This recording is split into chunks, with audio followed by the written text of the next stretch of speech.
So I was interested in orthopedics through playing sports as a kid, and I had an interest in medicine, and then when I was in college I walked onto the softball team there and started working in the lab of one of the team doctors and started working with cartilage in the lab, and I became really interested in bone healing and cartilage regeneration, and that's how I got hooked into orthopedics.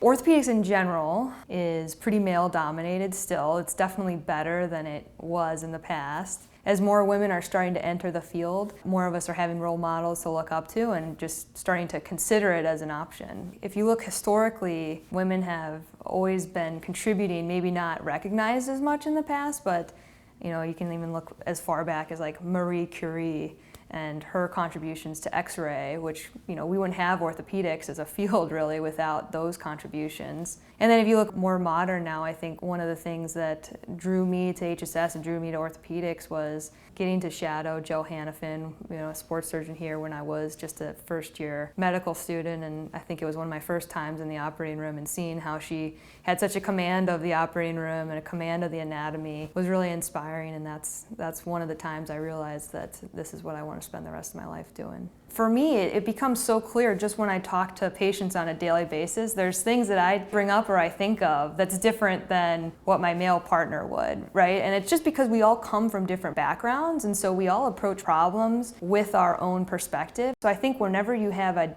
diverse group of people, it advances the field further because you're not coming at problems from this tunnel vision of the same perspective. You're coming with all these different perspectives. And I really do believe that's true for diversity in every aspect. As a woman in orthopedics, being at HSS has been a great place to both train and work, because you do have a lot of examples of very strong, very confident, and very productive women that are advancing the field. And so I think whenever you surround yourself by people like that, it brings everybody up. And so I think HSS has been a leader in orthopedics, but also, as bringing more and more women into orthopedics, it's been a leader in that as well.